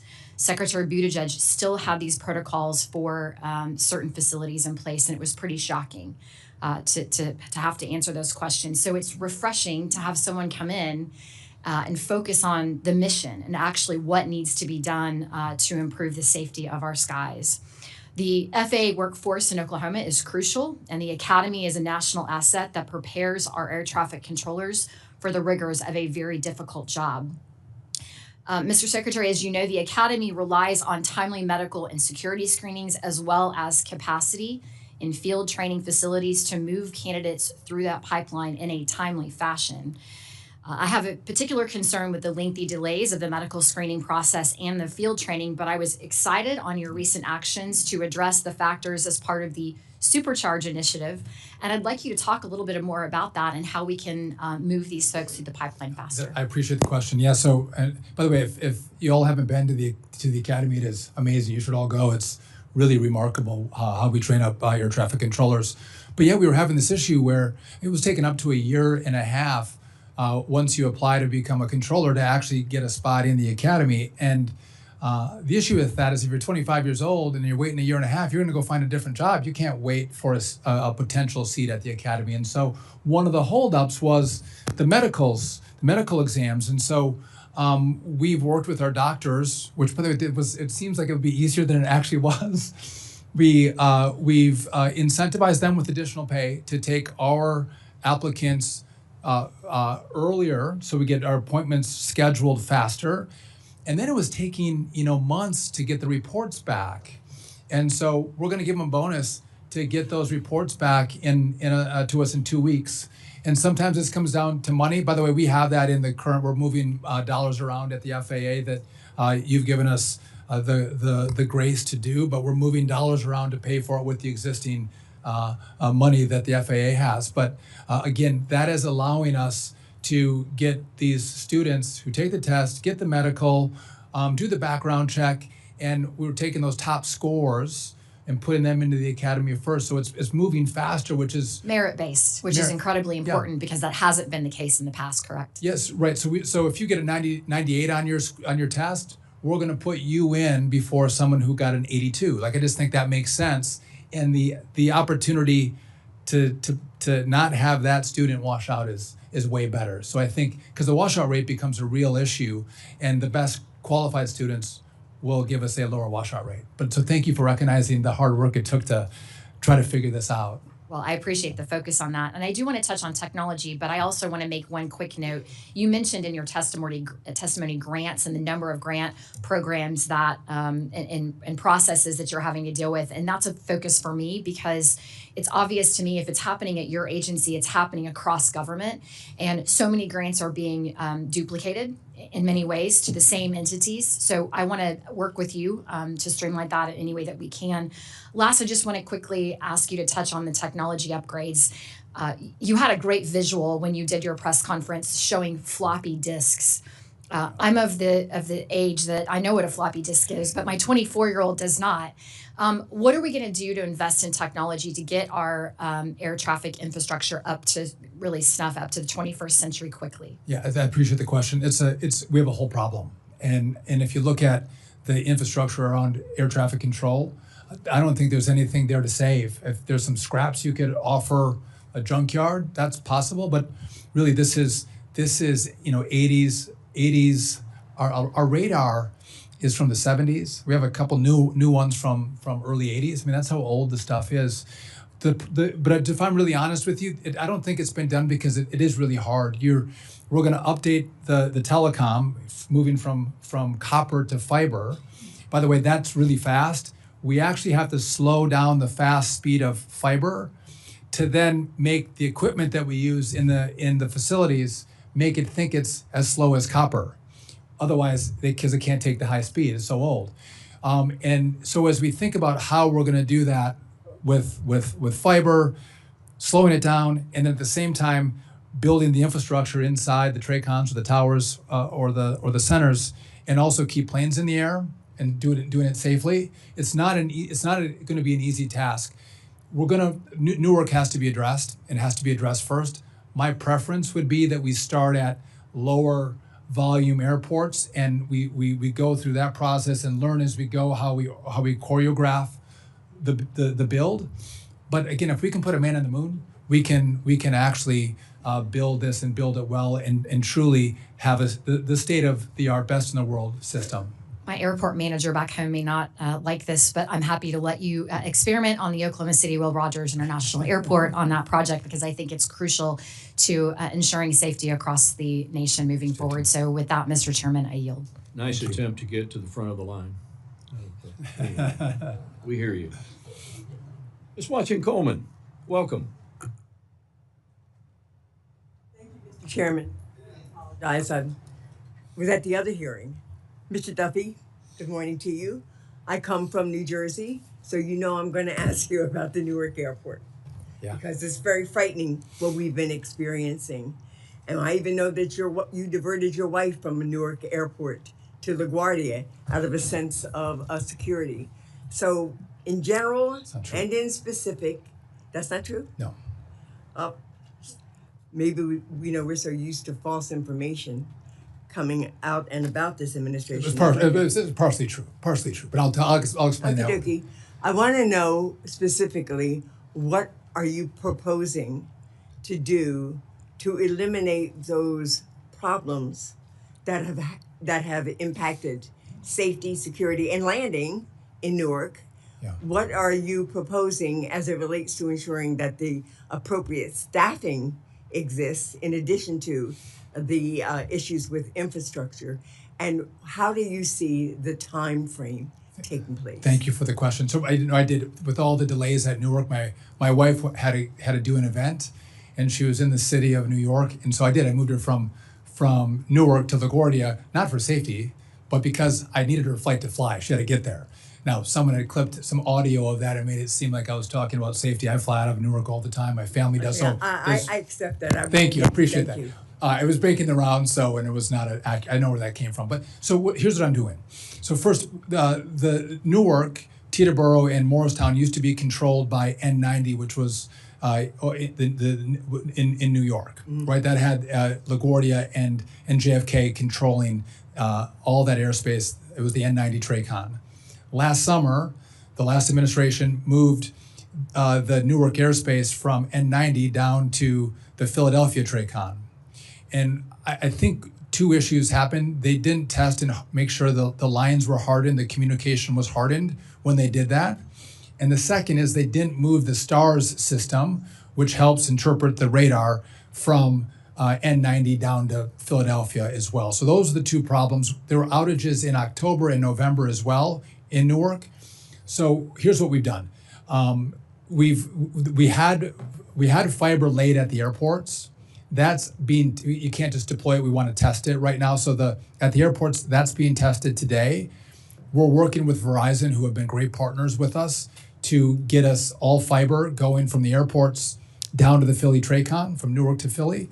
I I don't want to overpromise and underdeliver for you. That was going to be done actually next year, I believe. Then it was going to be done in the fall, then the summer. I hope to have even better news for you. But we're working at lightning speed and pace to get this resolved in Newark. Again, today the FAA is having a conversation about how all the airlines can come together to reduce the flights at Newark. So if you book your flight, you know it's going to fly. And I do think it's important that we slow the flights, because we don't want to have more flights than can be controlled in the airspace, and then make this less safe. So I want this to be safe and do it at a speed that we can So- control. That speaks to infrastructure issues. Yes. Technology issues. What about staffing issues? What about tower control Thank you. staffers and the people that need to have eyes and ears and, responsibility for the Yes. safety and security at the airport? So I think the last administration moved it because they were having staffing issues at N90, and they thought they could better staff it at Philadelphia. That was one of the rationales. Just to be clear, so if you have a 20-year controller, well experienced, working the Denver airspace or the Chicago airspace, and I go, hey, let's move them over to the Philly TRACON and let them control Newark. So You can't do I'm that. asking you, what are you going to do about it? Well, so I'm trying to. So just let me make this point. You can't. It takes a year, even for an experienced controller, to get trained up in the Newark airspace. You just can't move them around because they have experience as controllers. So what I've done is I've offered. I mentioned this earlier, but I've offered to pay a bonus to air traffic controllers to not retire after 25 years, but to stay on the job. We're going to pay them 20% upfront cash, and every year they stay, we're going to pay them. And we're supercharging, young people coming into the academy. But you can't fix this overnight. I can't fix this in a couple months. This is going to take us, a year, 2 years, 3 years. Thank you. So on one hand, I see that there is there are cuts that are proposed to the FAA budget. On the other hand, I see the IIJA budget is being cut, or the access to that money is being cut. Is one trying to offset the other? When we look at what seems to be a need for an increase, something that Secretary Buttigieg responded to, we're now trying to figure out are we robbing Peter to pay Paul, or are we going to add to Peter and Paul? Oh, I think the budget is we're adding to Peter and Paul. The only IIJA money that was reduced was the NEVI money. That was the $7 billion for chargers. Then you didn't get charges for the money that was spent. So that was in the budget to be taken away. But no, we're adding to the IIJA by $1.5 billion. And I forgot your question was something specific. But we've added money to it. And yes, and again, we haven't let any controllers go. We've protected safety critical missions in the department, which are air traffic controllers. So we're trying to hire more air traffic. We actually have hired more air traffic controllers. We're not letting them go. We're trying to bring more online. That's such an important airport for us, for our economy, for our traveling public. Safety and security is first and foremost. And I thank you, Mr. Chairman, for giving me the additional time and for acknowledging me when I came in. It's even more important because I fly out of there too all the time. So I want to make sure it works. Sheriff, Mr. Rutherford. Thank you, Mr. Chairman, and Chairman Cole and Ranking Member. Thank you all. Mr. Secretary, it's great to see you here this morning, or this afternoon, I guess. But I want to talk a little bit about, I saw where you had a trip to the United States Maritime Academy. Yeah. And that's a particular interest to me. And so I believe we share that interest with President Trump, actually, in revitalizing the U.S. maritime situation. Because it's not only critical to our economy, it's also critical to our national defense. And so I want to talk about the Merchant Marine Academy and how it contributes to both of those missions. And with your recent trip, I saw some comments, I think, that you had about that. I'd love to hear your take on that. And also, I see a real commitment here to MARAD through the 596 plus up billion. So Could you talk to us a little bit about your vision and your visit to the Merchant Marine Academy and where you think we ought to be going with that? So if you guys all go to Oklahoma City to tour the academy, but also if you all went to Kings Point, these kids here are some of the most amazing young men and women that I have a lot of kids and met a lot of kids. These are some of the most amazing kids I've met, and this academy is unworthy to have the name America associated with it. It is dilapidated. The kids went 4 months without hot water. They had cold showers for 4 months at an American Maritime Academy. They're eating off of paper plates, if they even get a plate, because the dishwasher's broken. I mean, that we would allow that to happen for young people in this country who want to serve their country. And they're smart and they're strong and they're dedicated. And so I've committed to them. I want to fight for them. And I think all of you, if you saw the kind of young people that are there and the kind of heart that they have, you too would want to fight for them. And it's important because, one, if we're going to build ships in America, which I hope we do, we need young mariners to sail those ships. Amen. And these kids are amazing that come out.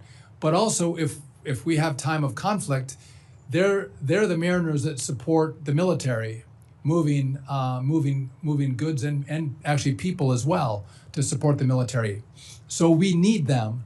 And by the way, a lot of them also will then finish the academy and enlist in the armed services too. So if you go, there's mold. There's just it's been forgotten, and my commitment is, and maybe I shouldn't say this publicly, but I will.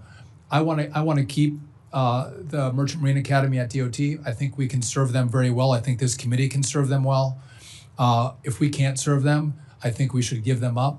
We should give them to the Marines. I don't want to do that, but they deserve better than what they're getting, and it's an American priority.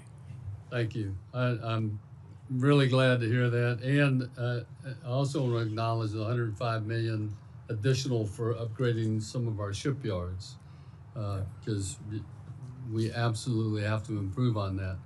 I'd like to switch gears here and ask you about another issue in Jacksonville, Florida, which I represent. The Transportation Authority there has become a leader in autonomous vehicle circulators. The U2C program there, the ultimate, it's called the Ultimate Urban Circulator, and autonomous vehicles play a big role in that. And I know as we look to our highway systems even, autonomous vehicles are going to start to play a part, I think even in our dray situations. So can you talk just a little bit about DOTs? How do you see DOT playing into the nationwide plan for autonomous vehicles? So some people think of us at DOT as hard hats and the orange vests. I think we are one of the most innovative places in all of government right now with autonomous vehicles, eVTOLs or the Ubers in the air, and drone technology. So if we don't have the right rules in place, allowing this technology to advance at the right speed, you can't let them go too fast. You can't have them go too slow. But if we don't do it here, China's going to do it. And as this technology develops, we're going to use Chinese products in the U.S. for autonomous vehicles, which, by the way, I think poses a grave national security risk to the country.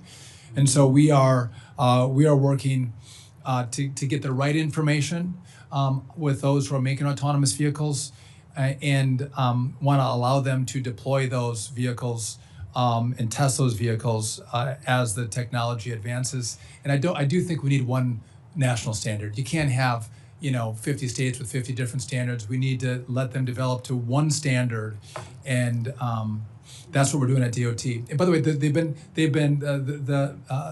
the innovators have been very cooperative with us, giving us the information that we asked for, so we can make the right rules around the vehicles. Perfect. Thank you, Mr. Secretary. And my time is up. I yield back, Mr. Chairman. Mr. Aguilar. Thank you, Mr. Chairman. Appreciate the opportunity. Welcome, Mr. Secretary. Thank you for being here, Mr. and Mrs. Lilly as well. Mr. Secretary, as the chairman mentioned, chairman of the full committee and chairman of the subcommittee, safety is of primary concern to all of us. You see that in the questions that are being asked by both sides. I can't help but ask you to reflect. It's been reported that you've pushed back against some DOJ efforts, with respect to staffing. I want to ensure you've said that safety is first. As the chairman mentioned, notification of Congress is also an important authority and responsibility that you have.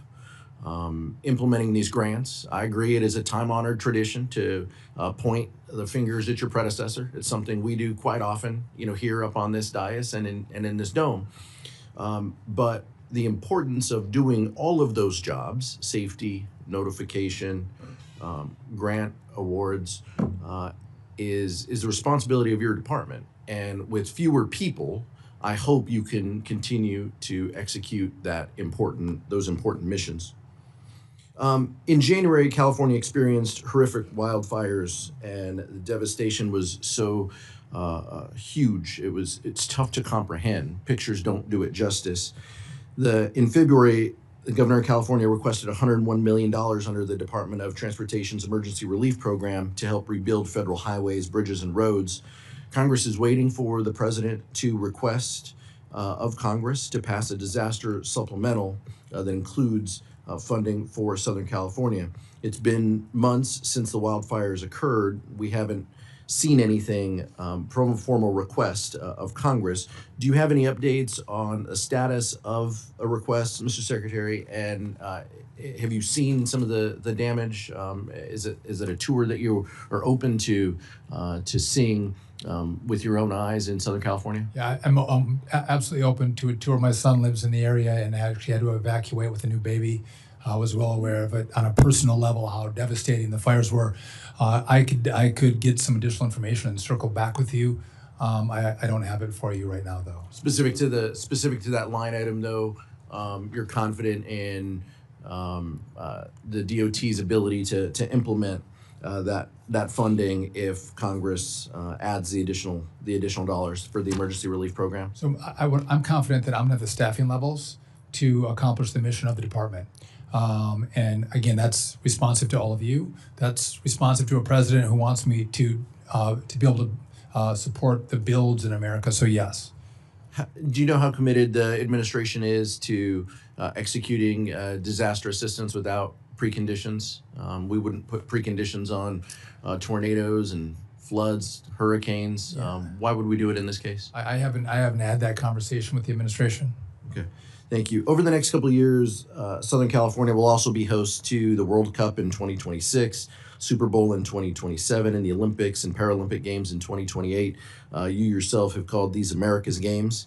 LA Metro estimates that the region will need over $3 billion in federal funding over the next 3 years to ensure public transportation network can support the athletes, the staff, the ticket holders, and residents just for the Olympics alone. Last year, the Senate included $200 million in transportation funding for the Olympics. President Trump signed a CR. That funding was not included in the final funding package. Earlier this month, the California delegation and a couple of us here in the dais joined in sending a letter to the president asking for a budget request that included $500 million in dedicated infrastructure funding for the Olympics. Can you comment on the status of how you view the Olympics from a dollars and cents perspective?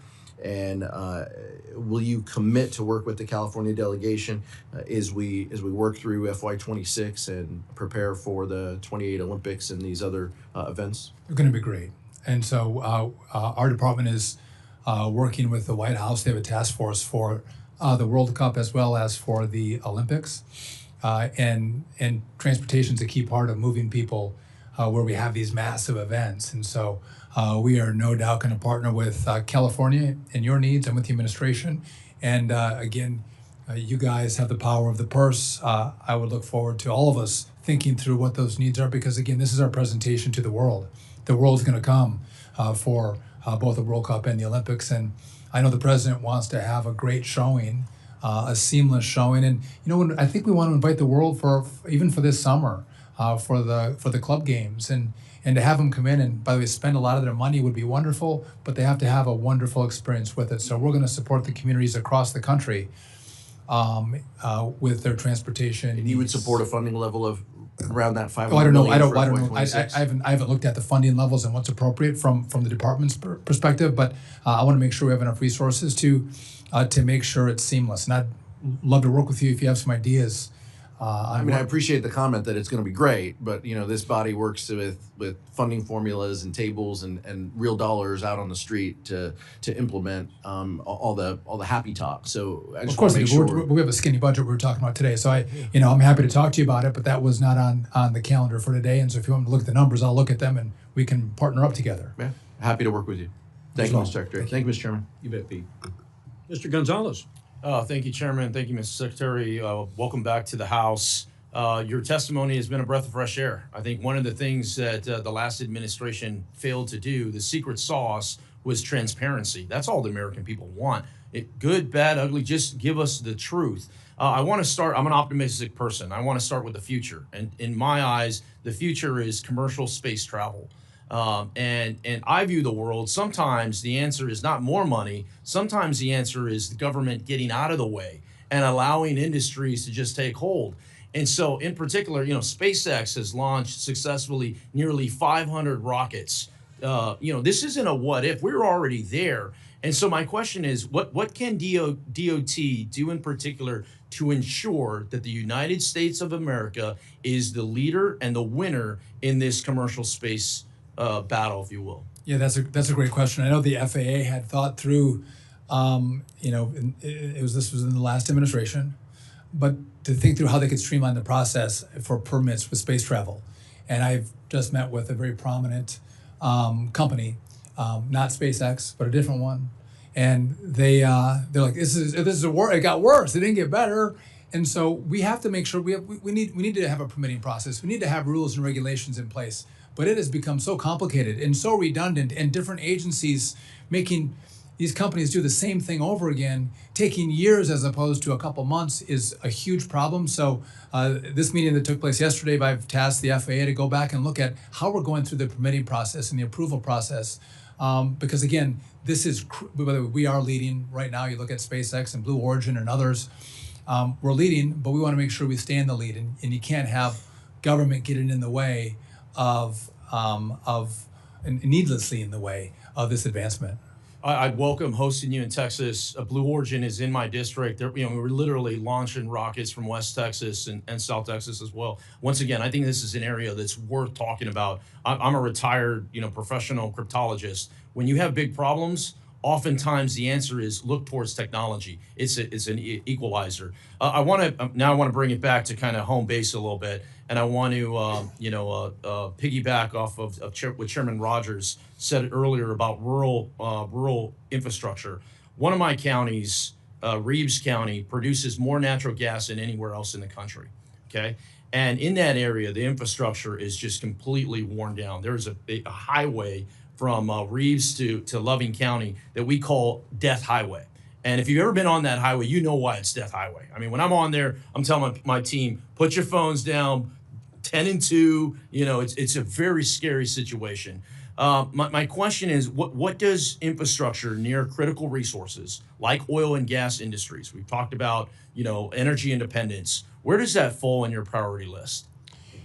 So, well, first of all, for the president as well, he cares about oil and gas and making sure we're leading the world. And if we have extra, to be able to export, especially LNG. But one of the problems I think we have is up to 40% of the money that's spent from all of you on these projects goes to consultants and permitting. 40%. I mean, if we could get that to 15%, that means you guys all get to build more projects. We get more grant money out the door. And I think we do have to spend smarter and spend better. And again, that doesn't mean we don't do things right. You say, hey, should we look out for the environment? Should we look out for the right permits? Of course, but we can do that with less money. And the consulting class that is built up almost seems to be bigger than the construction class around these projects. So we're looking at permitting reform right now. How can we delegate more authority to states to do some of the work?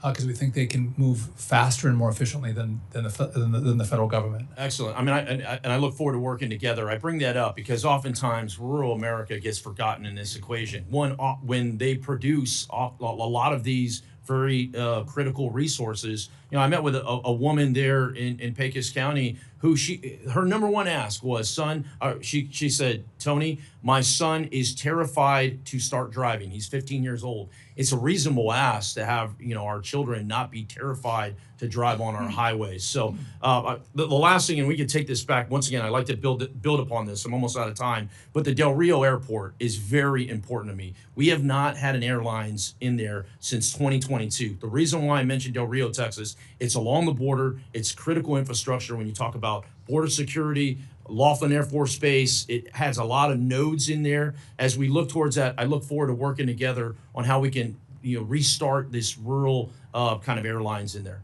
I appreciate that. Look forward to the Thank you, work. Chairman. I yield back. Mr. Espaillat. Thank you, Mr. Chairman. Thank you, Secretary Duffy, for being here. I also want to thank the family, the Lilly family, for being here. Our prayers and our hearts go out to you and the memory of your son. That tragic accident in Reagan Airport. I myself was on a plane with 4 of my other colleagues that witnessed the wing being clipped by another flight as we stood in the runway at the airport. So air traffic safety is critical.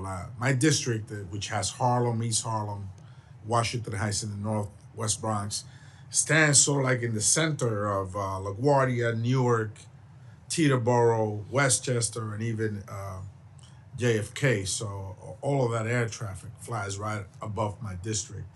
And Secretary, recently, staffing delays and system malfunctions at New York Airport have caused, obviously, significant delays and safety concerns. To adequately address this issue and general air traffic control modernization initiatives, industry experts believe that at minimum, we need to invest $30 billion. Now, we've seen the president's discretionary skinny budget call for $18 billion. Now, you yourself had explained the archaic condition of equipment. Newark is going through a runway reconstruction. The system, the operation was moved to Philadelphia. That's going to require additional dollars. And of course, we need to train air traffic controllers, and that's not going to be able to be done in it overnight. So if the experts are saying that we need $30 billion, how do you expect to do all of this with the proposed skinny budget, $18 billion? So thank you for that question. So as we go through the budget process, we're going to have a conversation because I think this is very special, what we need to do here. And I would hope that we could have that conversation before October 1st. So you recognize that the skinny budget falls short of what we need to be to. Well, so the skinny budget isn't the ask that I'm going to have of all of you to rebuild this whole system. By the way, we had 55 different groups, unions, industry, airlines. They don't sit on the same side of the table. They all came together and said, "This is an American moment." And so, yeah, it's not in the skinny budget. I'm going to need you all to take this up as a special priority. This is not a cheap endeavor. If you're saying that there's radars that are from the 70s and 80s, that you have copper lines, and that you have, of course, the major task of training air traffic controllers at the level that we need to ensure that there's safety. We're going to have deep pockets for this, but we're not hearing that from the White House. Their fiscal commitment has not been shown to be there. Their skinny budget is at $18 billion, and that compromises, if we were to stay at that level, it would compromise the safety of Americans.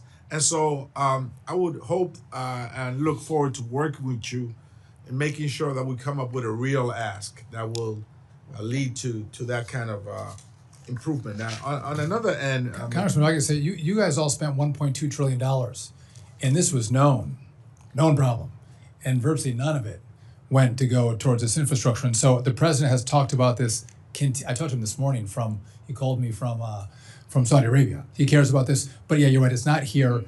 We're gonna have another conversation about how we do it. I'm glad you acknowledged that this the skinny budget falls short, and I'm glad you brought up it just doesn't the include infrastructure bill, because my next question is, localities across the nation are expecting federal transit grants to complete capital projects. Can you confirm for the record that you will honor the department's existing full funding grant agreements? I mean, people across the country are waiting for these agreements to be honored. Yeah, so there's been a couple of grant agreements that I'm not going to honor, right? There's some with some studies that we're going to do in certain universities that I don't think that they provide good use of the federal taxpayer. But I haven't come across a slew of issues that I wouldn't fund. Again, I might not fully agree with them, but the last administration announced them and you expect them, and by and large, these are all going to get grant agreements. But just so you know, there is this massive backlog. I wish it would have been done before I got there, but I'm going to work with the whole Congress. I mean, in many ways, this is like, you know, I'm a baseball fan, so you can sit on the stands in the legend seats and say that batter should have hit the ball to left field and moved the runner to second base. But when you stand there at the plate, Secretary, you see that the ball is coming at you 100 miles an hour and it turns the size of an aspirin. You got to hit it. You're at the plate. Oh, I know I'm at the plate. Okay. Well, what I just don't want to see is you try to say that in 100 days these issues came my way. Let's not say that. We're getting through them. I was left 3,200. So recognize that and then go, good for you. You already got almost 10 billion out the door and you've done almost over 400 of them. Good speed, go faster. But try to blame it like I'm trying to hold things up or freeze things is not accurate. So let's not do that. I look forward to working with you. Thank you. You too. Now batting, Ryan Zinke. Thank you, Mr. Chairman. And Secretary Duffy, it's a pleasure to see you again. You as well. And I want to thank you for stepping up to service once again. We served together in the House. I look forward to serving together here. I guess, you know, you're from Wisconsin, you're from northern Wisconsin, and I'm sure you're attuned to the problems of rural America. Yes. And in the news, we see that, you know, a lot of times urban America gets all the news because we're close to Washington, D.C. But in rural America, I can tell you our bridges and roads are falling apart. In Montana, for instance, we have a little bridge called Knoxon Bridge, the only bridge to a wonderful little city that was built in 1922 over the Clark Fork River. And over about 100 years, that bridge is going to fall in. The bridge itself it can't sustain a full load of kids in a bus. And then, of course, in Montana, we have the saying that whiskey's for drinking and water's for fighting. And a lot of our infrastructure on water, which is the headwaters of the Missouri River, which feeds in the Mississippi, it's a nice thing to have a lot of water flowing. So I would just offer your commitment. I am all about slashing bureaucracy, but I want your commitment that we're going to slash bureaucracy and not urban projects that are important. So I am not about slashing projects. I'm about, we want to build. So, and I do care, like you, about rural America, 100%. But I mean, I do think at some point we have to ask the question. Remember, I don't know when you ran for in 2009, so 2010, they passed the stimulus bill under the Obama era, and then you had 1.2 trillion in the last Congress, and so that's $2 trillion over 10 years. And sometimes you look around the country and go, where did $2 trillion go? Where is all the infrastructure? Why don't we have more? And I think it does. A lot of this money gets eaten up in again, the permitting and the consultants. And I want to see more of the money go, to turn dirt. That's what we have to focus on. And if we do that, I think there should be money for all of our projects. But if it gets eaten up just by the consultant class, all of us lose. All of our communities lose because you don't have the resources to build your bridge that can't take a busload of kids. I appreciate that. I appreciate your commitment to rural America. And sometimes we're flyover and our voice isn't heard. And UAVs. I was a Navy SEAL. I've been dealing with UAVs for 2004. And by and large, the FAA has not moved on airspace in 2 decades. Well, the rest of the world is. And as you know, UAVs are incredibly important for efficiency on pipeline surveys, on wildlife surveys, on agriculture and precision, and yet we're still line of sight. I understand that I understand that there's complications in safety, but if you don't fly, there's no risk. And that's more or less where the FAA has been for years and years and years. Are you committed to looking at technology and integrating UAVs into the NAS? So I'm excited about this. I would just say stay tuned. Very short order, you're gonna see the work that we've been doing. So that's going to happen. But absolutely, this is new technology. We actually have to have rules that allow it to be deployed and deployed safely. By the way, this gets to be. I mean, again, we see what's going on in Russia and Ukraine. These are tools for commerce, they're tools for industry, but they also can be tools of war. And so thinking through how we do it with the military, what's the military side and what's the commerce side, and navigating that effectively is really important. But again, if we don't allow this technology here, it'll be developed in the rest of the world and then used here. And you don't want drone technology from somewhere else flying in American airspace. So I'm with you on that. And by the way, and beyond visual line of sight, I mean, people are getting coffees now by drone, or there are Amazon packages delivered by drone. We want to have, again, one national standard on how these companies can deploy across the country. And just on the air traffic control upgrade that we're going to do, it's going to bring more efficiency to the airspace, so you can integrate these eVTOLs and you can integrate drone technology as well. So the airspace is going to get more complicated. You can't navigate it with what we have today, but what we're going to build, we can accommodate what you're talking about. And just outside a comment, if you are going to move the Merchant Marines, I think it's a magnificent experience. It's the highest paid undergraduate degree in this country is Merchant Marines. And by the way, you graduate the academy, you can cross-deck to any other commission source. It's a great academy. But if you are going to move it, I would suggest the United States Navy, not the United States Marine Corps. With that, I yield back. Duly noted. But just a head note, if you have a young person that wants to consider going, they're getting the kids that are graduating are making $150,000 to $180,000 working 6 months a year, or maybe a month on, month off. But it is really good money because they're highly skilled. Good point. I don't want to give them up. By the way, I want to keep them. So, but and if Mr. Chairman, if you could just allow me another second, and also in the Merchant Marine Academy, because they do rotate 4 on, 4 off, 4 weeks on, 4 off. They're in Montana. The kids that do it.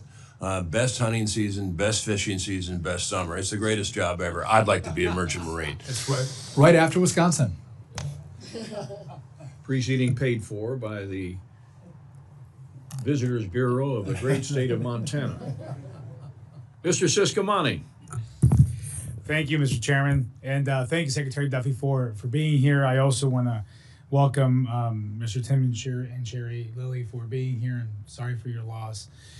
Something we want to address and make sure that none of that happens ever again. Mr. Secretary, I remember the first conversation we had. This was back when I was considering this job, and you called and you said, from a father of 6 when I took this job to another father of 6, you can do it. And you even said that you had more kids when you were on the job. I didn't follow that example. I stayed at 6, but it was great knowing you then and meeting you and understanding your passion for families and for our country and what drives you, I think drives many of us in this committee as well. So I want to thank you for that. And I want to start by addressing an issue that is a top priority for everyone here in the subcommittee, obviously, which is aviation safety. And we've been talking about that quite a bit. I really appreciate the prioritization you give this issue in your budget request, and want to highlight a tragic incident that happened in my district. You may be aware of it. On February 19th of this year, 2 small aircraft crashed mid-air, resulting in the death of 2 individuals in Marana, Arizona. It is critical that the federal government works to ensure that something like this never occurs again. I know that's your focus and passion. So can you talk a little bit about, provide an update on how your budget proposal will ensure incidents like this do not occur again, especially in smaller rural airports that are regional and with less resources? That was tragic. This was in an uncontrolled airspace. So controllers don't control every aspect of the airspace. A lot of the small airports, like in Hayward, Wisconsin, where I'm from, oftentimes it's done by pilots and visually and staying away from each other. And so, and by the way, I don't think general aviation would like air traffic controllers to control every aspect of the airspace. They do like the freedom of movement, but it then creates risks like we saw in your community where 2 planes collided midair. But that's a conversation of What should that role be? Should it be expanded? I'm happy to have that. And I don't know what the resources part of it of how and in the budget how it addresses some of this. The resources are this is all inclusive, and again, it's the infrastructure and it's the manpower of air traffic controllers. Yeah. And this is what we've been talking about, and we want to work with all of you to pressure test the numbers that we're thinking about. It's important, but it's also what we're seeing. I mean, as Mr. Quigley noted, in Chicago, we had a near miss with the Southwest airplane. And it was, I would think it would be the next, the FlexJet wasn't paying attention to the air traffic controller. But I do think we need our pilots to pay attention. This can be very dangerous. And a lot of the pilots who fly commercially take people's lives in their hands. And it is a serious business. And we want to make sure that all of them are taking it that way.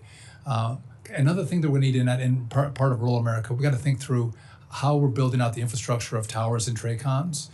If I think on average we build one a year, it's going to take us 400 years to replace all of the towers and TRACONs in this country.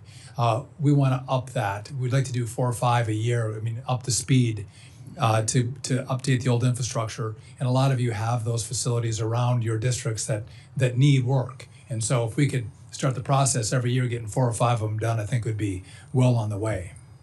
Thank you. On the same line of resources, another incident that happened in Arizona, the New Mexico border, as well as the train carrying cars of hazardous materials fell off the tracks. This was back in last April of last year.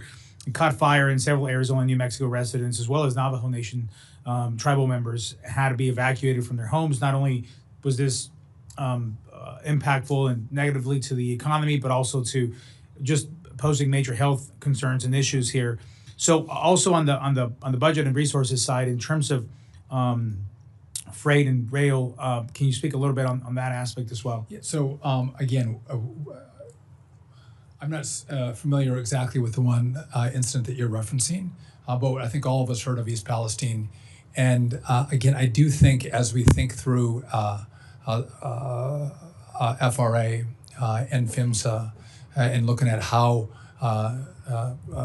products that can be dangerous are moving across the rail, how we navigate the rail, what safety policies and procedures we have in place.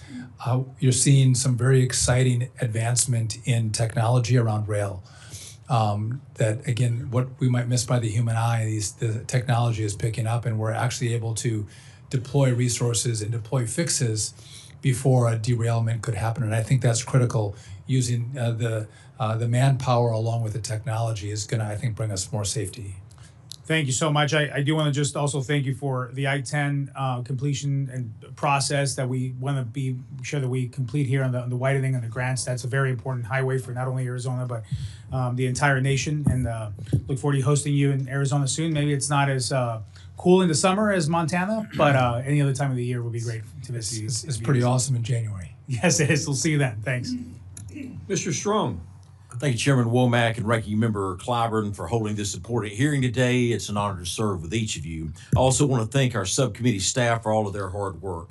Secretary Duffy, thank you for being here today and for your work and dedication to our nation and for making yourself available to members of Congress.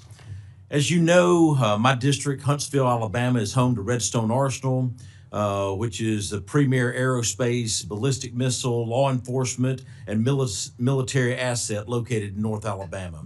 More than 50,000 military members, contractors, and public servants commute to Redstone Arsenal, and the second largest research park in the country, every day. Secretary Duffy, can you tell us how your agency plans to invest in the projects surrounding key national security installations, such as Redstone Arsenal? Are we talking ports?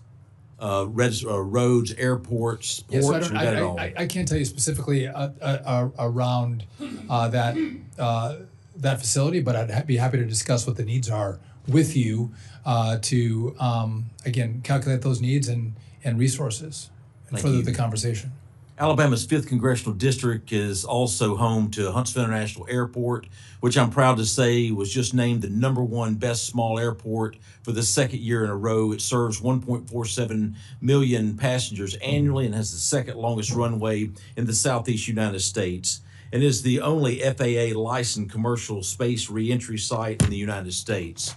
Small hub airports such as Huntsville International Airport are a vital link in the national air transportation system, and their success is crucial for connectivity and regional economic development. Secretary Duffy, can you share with us how your agency is working with small hub airports to better understand their specific regulatory and operational challenges? Yeah, listen, I think we look across the country at what facilities we have in place and what needs each of those facilities have based on the number of people, the number of flights they serve. And so specifically in Huntsville, we'd be happy to discuss that further with you. But again, we have to go through a priority list of what are the oldest infrastructure that we have in regard to airports, and how do we effectively use the money that you give us to do the appropriate upgrades and think long term what project comes at what time. So if you have special needs in your community, I would be happy to discuss those with you. Thank you. Do you have the resources needed to help ensure that small hub airports can effectively access and utilize federal funding? Well, I think we can always use more money. I don't know that you guys all want to give, but you know what? We are going to do more with less. And again, I have to, just if I'm honest with you, I'm sure the FAA has done this. I have been in the 106 days or 5 days that I've been here, we have been focused on a couple of big issues with regard to what's wrong with the national airspace, how do we control it, what's happening with controllers. We dealt with multiple incidents from what happened at DCA to what happened in Alaska and Toronto, the mid-air collision that Mr. Siscomani mentioned. I think it was the Motley Crew plane also crashed in Arizona. So there's been a lot of aviation. I'll go back and talk to the FAA about specific needs across the country. Thank you. As you know, timing and predictability are critical to efficient airport capital planning. Could you talk a little bit about the department, what the department is doing to provide consistency and transparency in the timing of funding awards, especially for small to mid-sized airports? Yeah, I know that we just got a big tranche of grants out from the FAA, again, across the country for airport improvements.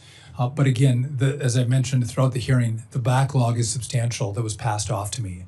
A lot of announcements, a lot of celebration with the announcements, but that's the easy part. The work is actually getting the grant agreements done, and we're going through that now, and we're going to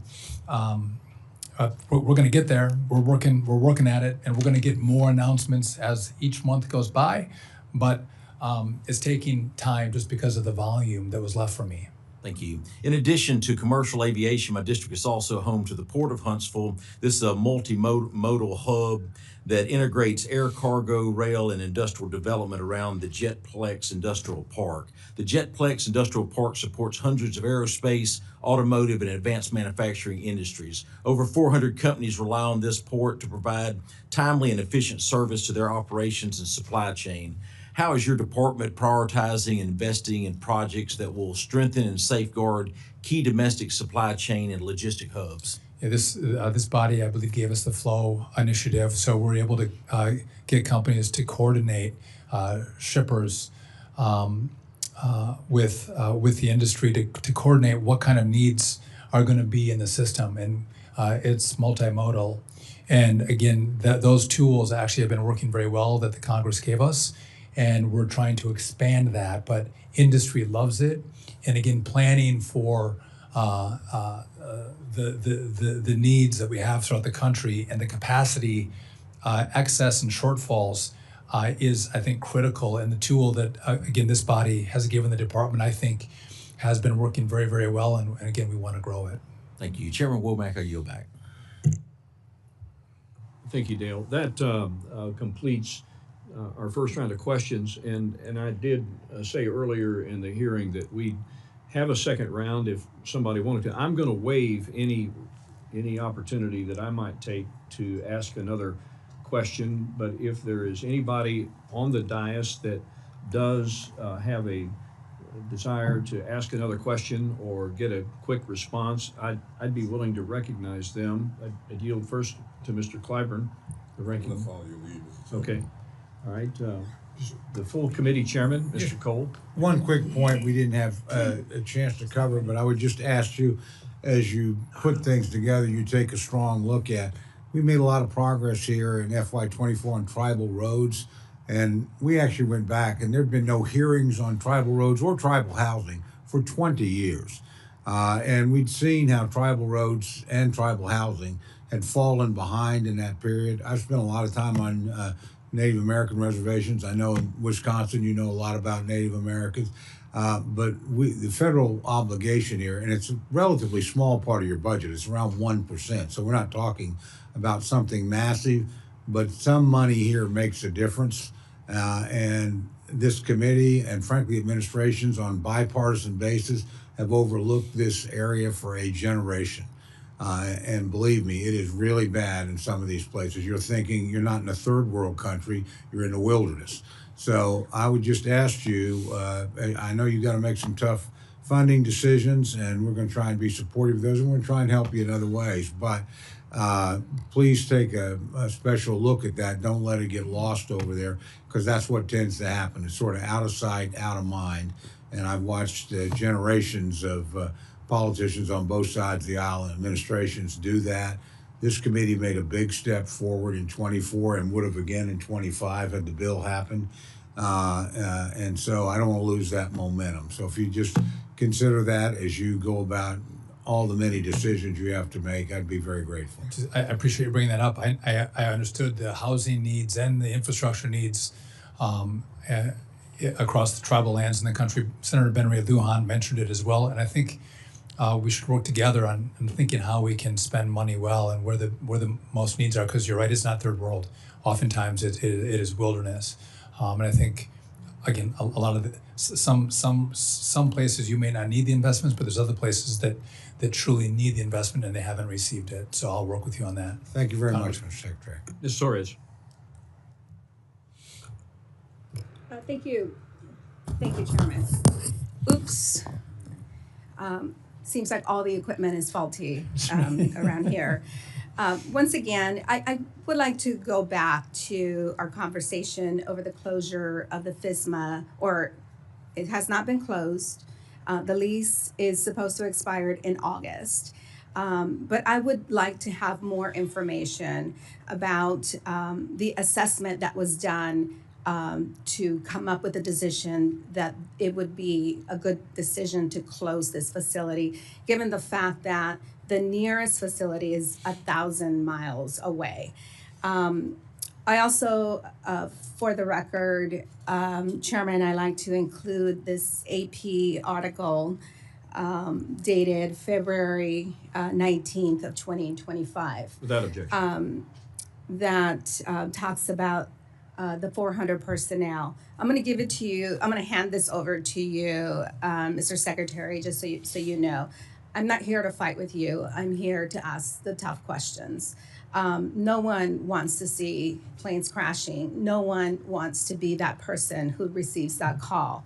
No one wants to be in this position when 200 or 60 or whatever number of people either perish or planes continue to crash. So all I am asking is for us to take a step back and look at the massive work that you have ahead of you. And I want to recognize that you have massive job ahead of you. But given the fact that DOJ has come in and made decisions probably without even communicating those decisions with you, I want to believe that we are in all of this, all of us are in this together, and it's going to take all of us to push back to ensure that positions, whether they're air traffic controllers or the people fixing the equipment behind the scenes, just because we don't see them or hear from them doesn't mean that they're not critical positions. So with that, I'm going to yield back, and I look forward to continuing this conversation with you. On your facility, I will get briefed on that and coordinate with you and get back to you. So I don't have a good answer for you right now. No, I understand. And in regard to the 400, again, I think maybe I misunderstood. I thought you were saying there were air traffic controllers, and they're not. I don't know what the reference was, No. and if I could just make one, there are 46,000 employees at the FAA. It's a huge agency. A lot of them do good work, but if I can do things more efficiently in some spaces, I want to do that. But there are critical safety missions that we have, and I'm going to make sure those folks not only stay, but we build upon that. And I just, to your point, this is not partisan. Air traffic control, what we have to do, it's an American problem. Everyone I've talked to on both sides of the aisle are like, how do we work together? And I think that's the mentality we're going to have to embrace each other and serve everyone who flies, our families, our neighbors, our communities, and I look forward to working with all of you on how we do that together, because this is not a partisan, it's an American moment. We want you to succeed. Thank you. Thank you. I yield back. Great hearing this morning. Thank you, Mr. Secretary, for being here. We look forward to your continued leadership and a partnership as we continue to achieve the shared goals that we all have, and that is for to be the gold standard of a transportation network throughout. And your leadership will be vital to that end. The lady to my left, who keeps the clock and takes all the required notes and keeps me pointed in the right direction, is Avery Pearson. She is typical of the professional staff members that you saw behind us here today, scattered throughout this room, and I am eternally grateful for them. They, as you know, Mr. Duffy, they are the unsung heroes of the Congress because they do such remarkable work, and with no expectation of anything in return except, a regular paycheck. So thank you, Avery, and to all of those who are behind me that do this great work. Tim, Sherry, we are grateful you are here. You've honored us with your presence, and your loss is unimaginable. And we in the American public grieve with you. And again, we recommit ourselves to making sure that what happened never happens again. And your participation in this hearing this morning says a lot about you and your family and about your son. So thank you from the bottom of our hearts for being here today. Mr. Clyburn, any closing remarks? Thank you very much, Mr. Chairman. I too wish to thank the Lilly family for being here today. On that particular day, I think it was 67 people in both aircraft lost their lives. One of whom, and I've heard from several of those families, one of whom was a young lady who was landing in Washington to accept a job, a new job. It's a law professor at Howard University. Her story I think about a lot. Mr. Secretary, thank you so much for being here. As you know, I represent the entire peninsula of Tulsa. When I came to Congress, the primary economy in South Carolina was driven by two T's: textiles and tobacco. Today, it is still driven by two T's, but now it's tourism and transportation. And I would hope that as we work together toward the future, that we would take into stock that the Department of Transportation is very important to this country, very important to us in South Carolina, but it does not operate in a silo. It operates, hopefully in conjunction with our trade representatives, with our Department of Commerce, because we are suffering in South Carolina. Just recently, Volvo just announced a layoff at that facility. It's the only Volvo facility in this country, but they're laying off because they can't get their parts they need from other countries because of tariffs. BMW, Mercedes-Benz make all of their popular HBCUs, whatever we call it, in North Charleston, South Carolina, in my district. So this is very, very important for us to make sure the Department of Transportation is functioning in a way that would benefit the future of our great country, and do so in such a way that we utilize all of our resources and our talents to make this country greater. Thank you, and I yield back. Mr. Ranking Member, I would welcome your invitation to come to Charleston. We could even invite former Chairman Trey Gowdy to join us as well. I look forward to it. Well, Trey's a good buddy. We don't agree on much politically. In fact, I guess I'm as close to the governor of South Carolina as one could possibly be.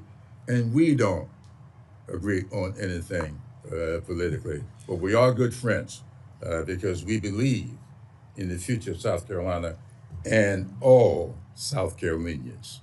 Are you back? And on that note, staff members are reminded that questions for the record should be submitted to subcommittee staff within 7 days. Thanks again to everybody for your participation in this hearing. This subcommittee stands adjourned.